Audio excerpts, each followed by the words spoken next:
السلام عليكم ورحمة الله وبركاته. قناة الدكتور أحمد عبد اللطيف الطبية صحتك تهمنا. هتكلم النهاردة عن موضوع المهم جدا، اللي هو المغنيسيوم كمعدن حيوي، له أهمية كبيرة بالنسبة للجسم، أو بيسموه حتى فيتامين المعجزات. هنتكلم عن إيه فوائده بالنسبة للجسم. هنتكلم عن النقص بتاعه، أسباب النقص بتاعته إيه.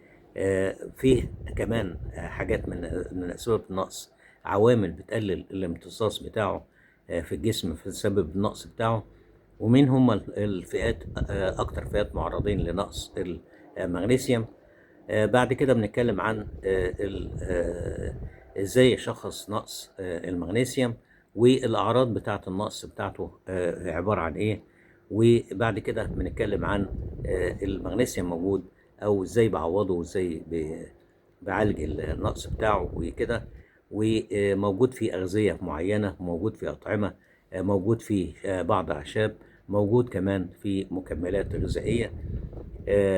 كمان أسباب زيادة المغنيسيوم في الجسم من عناصر غذائية ممكن تزود امتصاصه وممكن يأثر في إيه.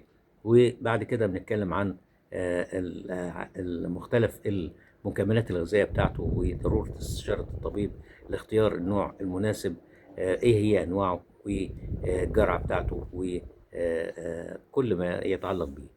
نرجو في البداية اللي ما عملش اشتراك في القناة رجاء نعمل اشتراك، ولو عجبكم الفيديو اعمل لايك جميل وشيروه لأكتر عدد من حبايبكم وأصحابكم وقربكم، وضغطوا على زر الجرس وتعطى توصلكم كل الإشعارات بتاعتنا. طبعا بيسموا المغنيسيوم اللي هو فيتامين المعجزات. طبعا له فوائد كتيرة جدا للجسم. هو معدن بيشترك في أكتر من 300 تفاعل حيوي في الجسم، ومهم جدا لإنتاج الطاقة، يعني تحويل الغذاء إلى طاقة. مهم جدا كمان لدعم العضلات، لأنه بيساعد في استرخاء العضلات. ومهم لتوازن الهرمونات زي توازن هرمون الغدة الدرقية. مهم جدا لوظائف العضلات والأعصاب وصحة العظام وبناء العظام، مع الكالسيوم ومع فيتامين د مهمين جدا. كمان مهم لتنظيم ضربة القلب، ومهم لتنظيم ضغط الدم. كمان مهم جدا لضبط سكر الدم وتحسين حساسية الأنسولين. كمان له بيعمل استقرار للأنسولين، ويمنع تخزين الدهون. فله فوائد متعلقة بالوزن كمان، ان هو بيتخلص من الانتفاخ واحتباس السوائل في الجسم، وبيزود الطاقة، وبيعزز إصلاح الأعصاب الطرفية عن طريق تثبيط الالتهابات، وبيحافظ كمان على مرونة ورطوبة الجلد، وبيعالج البشرة الجافة. فدي طبعا من ضمن الفوائد بتاعته الكتيرة. إلى جانب إن هو طبعا ضروري النمو السليم، خصوصا الأطفال، وحمايتهم من الإصابة بأمراض أو أعراض مزعجة. وطبعا مهم في صناعة البروتين والحمض النووي بتاع الجسم، والتخلص من الأرق، والمساعدة في النوم، وبيحمي الجسم من الإصابة بأمراض وأعراض مزعجة. فمهم جدا.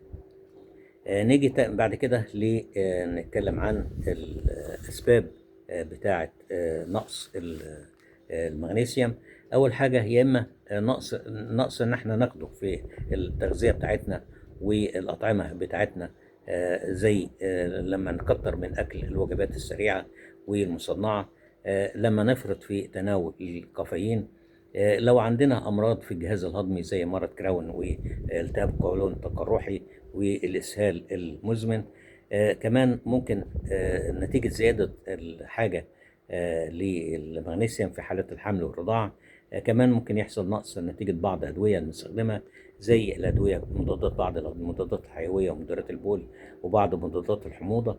كمان ممكن يكون سبب المشكلة النقص أمراض مزمنة زي السكري وزي الفشل الكلوي. طبعا ده بالنسبة في كمان بالنسبة للنقص بتاعه، ممكن يكون فيه بعض مغذيات أو بعض حاجات بتساعد على النقص بتاع المغنيسيوم. ففيه بعض العادات الخاطئة اللي بتسبب نقص امتصاص الجسم للمغنيسيوم، اللي هو عند تناوله مع بعض الأطعمة والمكملات الغذائية اللي هي بتحتوي على كالسيوم أو زنك أو حديد، أو أغذية مصنعة، أو مشروبات الغنية بالكافيين. فمثلا مع الكالسيوم يجب تناول الجرعة الآمنة، ما نفرطش في تناوله، لأنه بيمنع مستقبلات معينة في الأمعاء من إنها تستجيب للمغنيسيوم. فينصح ان احنا ما ناخدش الكالسيوم مع المغنيسيوم، يبقى فيه فاصل بينهم على الاقل ساعتين. تاني حاجة الزنك، اللي هو يجب تناول جرعة يومية من من المغنيسيوم 500 مللي جرام. فالحصول على الزنك بنسبة أكبر، والزنك ناخده من 50 مللي جرام، فلو خدنا نسبة أكتر ممكن تأثر سلبا على امتصاص المغنيسيوم. كمان الحديد بيقلل امتصاص المغنيسيوم لما ناخده بجرعات عالية من معدن الحديد. فلو أفرطنا في استخدام الحديد فممكن تحصل المشكلة ديت، فلازم نلتزم بالجرعة المسموح بيها، ونقلل الحاجات المصنعة زي المشروبات الغازية، لأنها بتحتوي على حمض الفوسفوريك اللي بيقلل الامتصاص، وبيقلل اللي يبقى نقص في المغنيسيوم. كمان مشروبات الكافيين، الشاي والقهوة، وديت تحتوي على الكافيين اللي بيؤدي لفقد المغنيسيوم في البول. فلازم نبعد، لو احنا بناخد مكملات مغنيسيوم وكده، ساعتين على الأقل من المشروبات بتاع الكافيين، القهوة والشاي. بعد كده في الفئات الأكثر عرضة لأن يحصل عندها نقص المغنيسيوم، الناس الكبار في السن، الناس اللي عندهم مرض السكري من النوع الثاني، الناس اللي عندهم مشاكل في الغدة الدرقية، الناس اللي عندهم مرض في الكلى، أو مريض الأورام، أو ارتفاع الدهون الثلاثية في الجسم، والناس المصابين بمشاكل في الجهاز الهضمي زي متلازمة الكلوي. دول أكتر ناس أو أكتر فئات معرضة لنقص المغنيسيوم. نيجي كده بعد كده بنعرف ازاي عندنا نقص المغنيسيوم. بيبقى فيه اعراض شديده وكتيره، زي شعور بالتعب والضعف والارهاق، شعور بالوخز وتشنجات في العضلات، كمان في شعور ممكن حتى الشخص يحصل له اكتئاب، شعور يحصل ممكن هشاشه عظام، ضعف والتشنجات عضليه وغثيان ونعاس، إصابة بأمراض القلب والسكتة الدماغية، فقد الشهية، أرق وعدم قدرة على النوم. دي كلها من ضمن الأعراض اللي هي ممكن تكون نتيجة نقص المغنيسيوم. كمان التشنجات العضلية والدوخة والتنميل، لأنه بيساعد على استرخاء العضلات عن طريق الحفاظ على المستويات بتاعة الكالسيوم في الجسم، في الساقين، في القدمين، في الجفون، عند الاستيقاظ من النوم. ممكن كمان التعب المستمر رغم ان انا نمت نوم كافي، لان هو مسؤول عن تحويل الطعام لطاقه عن طريق تخليق الاي تي بي، عمله الطاقه. كمان ممكن يحصل اضطراب في ضربات القلب وعدم انتظامه وتسارع ضربات القلب.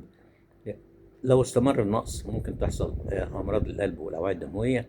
كمان ممكن ياثر على الصحه النفسيه وتقلب المزاج وزياده القلق والتوتر، لانه مسؤول عن تعزيز وظيفه النواقل العصبيه وتنظيم استجابه الجسم ليها. كمان ممكن يحس الشخص بضعف الشهيه وعدم الرغبه في تناول وجبه الفطار، خصوصا لو كان مصاحب للحكايه دي غثيان او قيء، لأن نتيجة خلل عمليات الأيض وإنتاج الطاقة فبيحصل نقص طويل الأمد، ممكن تحصل ضعف وهشاشة العظام. كمان في أعراض نقص بتظهر على العين زي رعشة العين، خصوصا الجفن السفلي، لزيادة حساسية الأعصاب حتى عند انخفاضه، وتورم أسفل العين لما يقوم من النوم، لأن نقصه بيدفع الجسم التالي إنه يخزن سوائل. كمان الهالات السوداء بتزيد تحت العين، لأن نقصه بيخلي البشرة دكنة وشديدة الحساسية، والعين بتبقى دبلانة، يبقى إرهاق في العينين، يبان عليها إنها تعبانة، ومشاكل في الرؤية زي عدم وضوح الرؤية أو حساسية الضوء. دي الأعراض اللي ممكن تبقى موجودة للنقص بتاع المغنيسيوم. بعد كده من ضمن كمان الأعراض بيبقى لو فترة طويلة ناقص، لأنه بيشارك في وظيفة الجهاز العصبي، ممكن يحصل غثيان وقيء وفقد شهية. غالبا بعد الشعور بالفتور. صعب إن ياكل وجبة تانية، لأن المعدة بتكون في توتر نتيجة ضعف قدرة الأعصاب على مع الإشارة بالجوع. وبيحصل انخفاض في طاقة الجسم، وليه؟ لأنه مهم للتمثيل الغذائي. الأيض بيحول الغذاء لطاقة. وممكن نحس باكتئاب أكتر، وزيادة تقلصات وأعراض الدورة الشهرية عند السيدات، وشعور بالضعف والتعب والإرهاق. ومعناها الجسم محتاج بجرعات أكتر ليه. بعد كده بنتكلم عن موجود فين المغنيسيوم في الأطعمة والمشروبات. موجود في البقوليات، موجود في زي العدس والفاصوليا. موجود في الخضروات الورقية الخضراء والحبوب الإفطار المدعمة. موجود في الحبوب الكاملة، كينوا والشوفان وكده. موجود في المكسرات زي الكاجو واللوز. موجود في منتجات الألبان، موجود في اللحوم، موجود في المياه المعدنية. طبعا اللي هو الحاجات اللي هو موجود فيها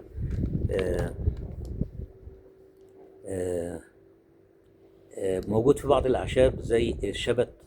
طبعا بيعطينا نكهة مميزة وغني بالمغنيسيوم. والنعناع بردك بيبقى منعش وغني بالمغنيسيوم. والريحان والزعتر الطازة والكزبرة دي مهمة جدا بردك للمغنيسيوم كمنتجات عشبية فيها نسبة كويسة. الخضروات الورقية زي السبانخ والكرنب طبعا، والسبانخ مهمة جدا خصوصا المطبوخة، بتعطينا كميات كبيرة منها من المغنيسيوم والحديد ومضادات الأكسدة. كمان في بعض البذور زي بذور اليقطين وبذور الشيا، وقلنا اللوز والكاجو والشوكولاتة الداكنة كمان والأفوكاتو والموز مهم جدا. الحبوب كاملة زي الكينوا والشوفان، وخصوصا خالية من الجلوتين وغنية بالبروتين والألياف الغذائية. ونبات السلق كمان موجود بنسبة كويسة فيه. بعد كده بنتكلم عن فيه أخطاء ممكن عند تناول جرعة زايدة من المغنيسيوم. بيحصل فرط مغنيسيوم خصوصا لبعض الأمراض المزمنة، الناس اللي عندهم المرض تعب في الكلى. المعدل الطبيعي لمكملات المغنيسيوم في الجسم بالنسبة للرجالة من 400 ل 420 مللي جرام، والستات من 310 ل 350 مللي جرام. والحوامل بتبقى تاخد جرعة أكتر من الستات العادية. فالكلى والأنسجة التانية بتطلق المغنيسيوم الزايد في البول في أوقات انخفاض المغنيسيوم في هذه الأنسجة علشان تحافظ على نسبته عن طريق تقليل الكمية اللي بتفرزها منها. فطبعا صعب قياس مستوى المغنيسيوم في الدم، لأننا لما بنقول عاوزين نشخص المغنيسيوم التحليل بتاع الدم طبعا ما بيبقاش دقيق، لأن المغنيسيوم 99% منه بيبقى موجود في الجسم متخزن في العظام والأنسجة، 1% بس اللي موجود في الدم. كمان بنعمل اختبار بول وقياس كمية المغنيسيوم المعزز الموجود فيها أو اللي بيفرزها. كمان ممكن تقييم بنعتمد في نقص المغنيسيوم على تقييم الحالة الصحية والأعراض والسريرية ونمط الحياة والنظام الغذائي بنشوفه. كمان طبعا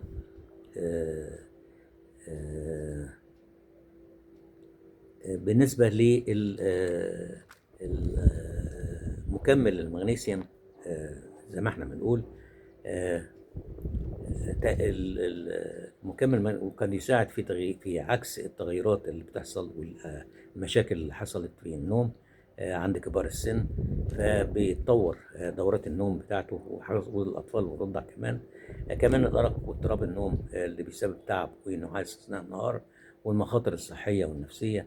فطبعا لكبار السن ممكن ياخد جرعه 500 مللي جرام كل يوم لمده 8 اسابيع، بيساعد على النوم اسرع ويقلل الاستيقاظ بالليل ويساعد على رفع مستويات هرمون الميلاتونين او هرمون النوم. في حاجة اسمها متلازمة المغنيسيوم وتململ الساقين اللي هو اضطراب حركي مرتبط بالنوم.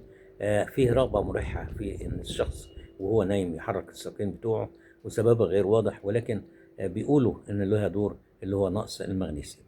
فالمغنيسيوم بيلعب دور في المتلازمة ديت اللي ممكن تحصل أثناء الحمل وأثناء تلقي الغسيل بتاع الكلى.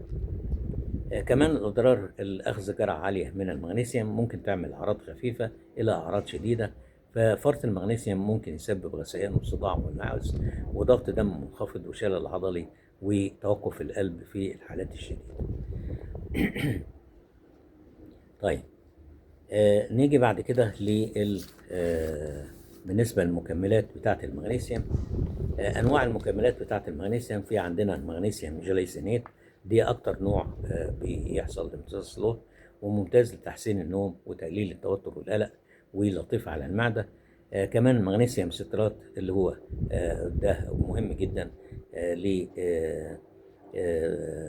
بيمتص الجسم كويس وملين خفيف للأمعاء ومهم في حالات الإمساك. كمان أكسيد المغنيسيوم ده نسبة امتصاصه بتبقى ضعيفة جدا 4%، وده بيستخدم أساسا لعلاج الإمساك وضعف وتخفيف أعراض الحموضة. كمان المغنيسيوم هيدروكسيد ده بيبقى أو حليب المغنيسيوم ده لعلاج الإمساك العرضي. كمان في عندنا المغنيسيوم ماليت، ده بيمتص بشكل كويس وبيستخدم في حالات التعب المزمن أو الألم العضلي الليفي، وده أفضل للعضلات والطاقة والتخلص من التعب العضلي لأنه بيساهم في إنتاج الطاقة. والمغنيسيوم سيريونيت اللي بيختزن في الحاجز، بيخترق الحاجز الدماغي الدموي ومهم جدا لوظائف المخ والذاكرة. والمغنيسيوم توريت ده مهم لصحة القلب وتنظيم ضرباته والتحكم في ضغط الدم وتنظيم تدفق الكالسيوم. والمغنيسيوم أوروتيت اللي هو مهم لصحة القلب. الجرعة بتاعت المغنيسيوم الاحتياجات السريعة بتبقى بناء على العمر والجنس وتحت إشراف الطبيب. بنعمل تحليل بالنسبة للمغنيسيوم دم أفضل بالليل عشان يبقى فيه تهدئة للجهاز العصبي وإرخاء العضلات، وإنتاج الميلاتونين بيبقى كويس جدا. الجرعة لو زايدة قلنا الآثار الجانبية بتاعته ممكن إسهال غثيان وقيء وتقلصات في البطن، والجرعات العالية بتتراكم بيعمل هبوط في الضغط واضطراب في نبضات القلب وصعوبة التنفس، وممكن توصل لغيبوبة ونقص انخفاض ضغط الدم، فلازم نستشير طبيب. كمان لو الست حامل لازم نستشير طبيب قبل ما تاخد. وعلى العموم الطبيب بيشوف الأسباب النقص إيه ويشوف الجرعة والنوع هو اللي بيحدده أفضل لينا. موانع الاستخدام بتاع المغنيسيوم اللي هو مرضى الكلى، يعني ما تقدرش تتخلص منه، والتدخلات الدوائية مع بعض الأدوية بتاعت القلب ومدرات البول وأدوية الغدة الدرقية وأدوية الهشاشة. لابد من استشارة الطبيب في حالات مرض السكري وأمراض الأعصاب ومرض القلب والكلى، وممكن يكون له آثار جانبية زي رد فعل تحسسي، طفح جلد وحكة وتورم في اللسان وكده، فلازم طبعا مهم جدا.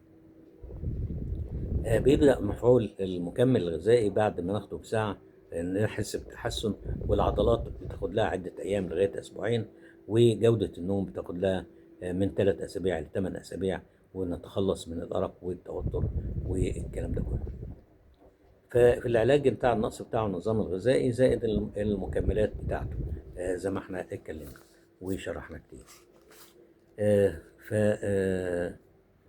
إذن عندنا في المغنيسيوم تناول المغنيسيوم إلى جانب بعض العناصر الغذائية اللي بتزود امتصاص الجسم له، اللي هو زي فيتامين د وفيتامين بي 6 والبروبيوتيك والألياف والبروتين، ده ممكن يزود نسبته في الدم، والكالسيوم والزنك. ففيتامين د بيخلي الجسم أكثر قدرة على امتصاصه في الأمعاء، وده أفضل فيتامين د لما ناخده طبعا مع المغنيسيوم، وتناوله بيساعد على تحسين الصحة العامة وتعزيز الأداء الرياضي والقدرة والتعافي بعد التمارين.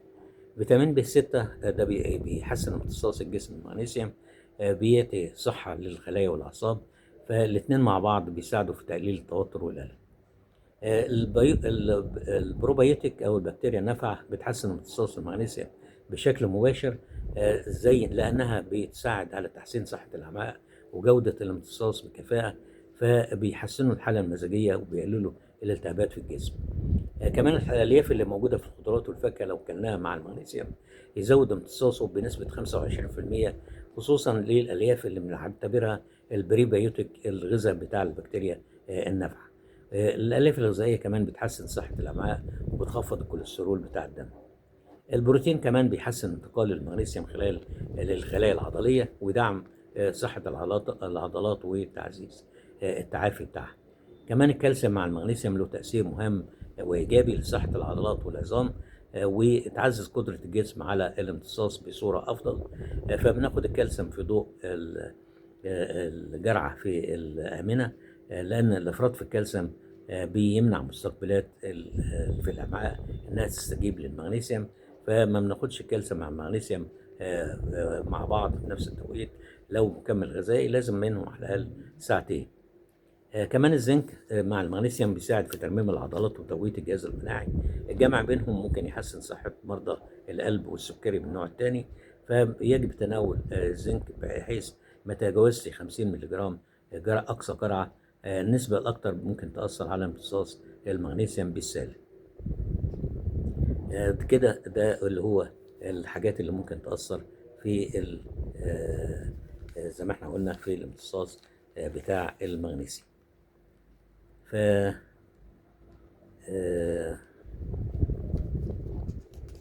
طبعا قلنا المكملات وقلنا الغذية. في آخر حاجة هنتكلم فيها اللي هو الأخطاء عند تناول المكملات بتاعة المغنيسيوم واللي بتقلل الفعالية بتاعتها. طبعا المغنيسيوم بناخده ممكن على شكل راس أو بودرة أو سائل، والطبيب هو اللي بيحدد لنا النوع المناسب. يبقى أول حاجة إن احنا ناخد نوع، لو خدنا نوع غير مناسب يبقى ده خطأ. طبعا تاني حاجة لما ناخد الجرعة مش كويسة أو مش صحيحة.